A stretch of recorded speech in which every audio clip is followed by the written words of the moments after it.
This derailment, or a seeming derailment between the Ministry of Foreign Affairs and the Office of the Special Advisor to the President on Diaspora and Foreign Affairs, can it be harmonized under one umbrella, just so that we do not have statements that tend to mislead people? Well, I think that should have been done, frankly speaking, behind closed doors, basically. If you ask me, seriously speaking, when the person who made the statement before is a person in government and the minister is saying totally dismiss any comments made by anybody else, the truth is that you create confusion among the people, basically. And that it's something that happens because, again, the communication in government needs to be strengthened to speak with one voice. And that's a challenge. You see, I think sometimes leaders don't recognize the importance of their communication and therefore do not put the work in ensuring that the communication communicates what it's meant to do. I mean, the American president is beginning to discover that being a president is different from being a candidate, because his communication needs more work than it has been, than he had been doing. And he was flying by the pants. Now he's discovering that flying by the pants has repercussion. When you say something happened in Sweden yesterday night, and the Swedish government asks you what exactly happened in our country, you know, you need to learn to fine-tune your communication. I think government needs to address that in Nigeria. The way the communication came across as if you had two different governments. One person who is officially a government official saying something, and then the minister saying debunk whatever anybody else is saying. What I would have probably advised the minister to have said is, this was a thinking that seemed to be taking place, but I'm here to correct and adjust it. Then it becomes without any prejudice to any of the officers or any of the persons who have come out to speak on the foreign relations of Nigeria and the United States. Would you say that there has been a degree of internal mechanism that doesn't support the operations? That is definitely true. Again, it goes back to what I said about our perception of the responsibility of leadership. Leadership is not responsible primarily for the technocratic issues. It's responsible to the people. In other words, how do I measure the function of a consulate of Nigeria? Let me use that as an example in the US. Do I measure the consulate's performance by the fact that they open their office every day?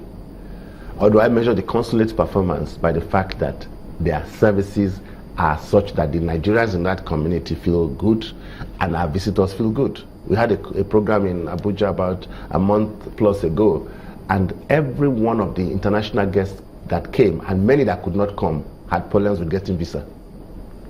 It was not in one country. We had problems in the US, we had problems in Canada, we had problems in Germany, we had problems in so many countries caused by consulates that were not functional.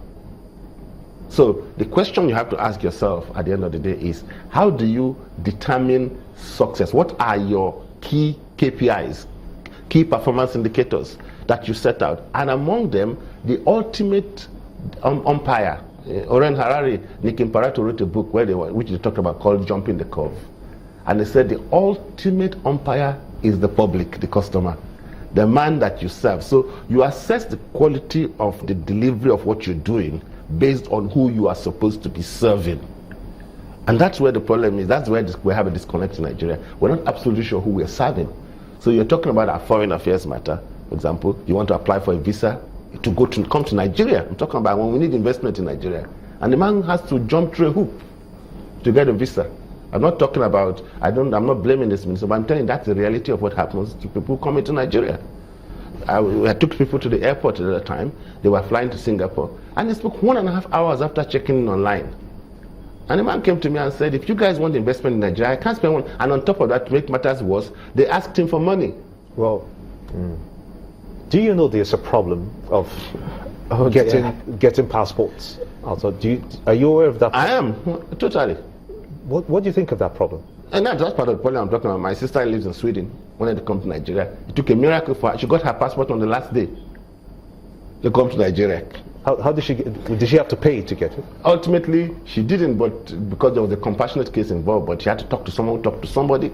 I mean, do we have to make everything so difficult? Let's talk about the birthday man, the acting president, and he's been visiting different parts of the country, but hasn't not been promising too many things. People are asking, wait a minute, are they going to do all of these things that he's promising different regions now? Well, at least let's give him credit for one thing he's doing. He's getting visible. One of the challenges that I had commented on the presidency and the president, I'm assuming the vice president is standing in for the president for now, from all the information we have. One of the things we've been saying is that the government was lacking the concept of visibility. Maybe it was the president. Now we see that the president has had a health challenge for some time. Maybe it was the health challenge. But the reality of it is, let's at least start with that one first thing. I always believe that you start to take the action that needs to be taken, and then you can improve and correct. Now, the vice president at least is showing a visibility of presence, and is having the opportunity to engage the different communities that make up Nigeria. And if for no other reason, it's bringing a little bit of tension down, because there were parts of Nigeria that were beginning to feel very marginalized. And one of the areas that did feel marginalized was Niger Delta. And that is the bedrock of our economic wealth. And we understand the crude production has increased now. Yeah, it's increased. So because of that, he should be commended for the fact that he's taking the bull by the horn and is addressing issues. But it also comes from a point of view of willingness to recognize that there is a problem on ground. What you were hearing before was there is no problem, nobody has a right to disturb the economic something. That's a lot of nonsense. The Niger Delta should be having a lot to be happy about right now. I mean, the modular refineries, for instance. Exactly. They should have. And more importantly, sometimes I also think that the most important thing is actually talking to somebody, more than even the action you take. I mean, when children fall down, they come to you. If you've had children grow up, and they first go and they show you their finger, and they say, I hurt my finger. They don't expect you to stop the hurt. What do you as parents do? You take the finger, you blow it and say, it's gone. And the child walks away smiling. The pain is still there. He just felt he had some attention. That's what leaders have as a responsibility. Show the people that you're listening and you're willing to take on board what they said. Of course, if you overpromise, gradually you find that you have to revise your promises after a stage. But at least start with it. And I had said that long ago. When we were talking about economy recession, I said the biggest cause of our recession is not the program, but the communication. It still comes back to this communication of leadership issue, fundamentally. All right, that's coming on his birthday period, the acting president. Well, thank you for coming on this morning, Mr. Adetiku. So happy birthday to him too. All right.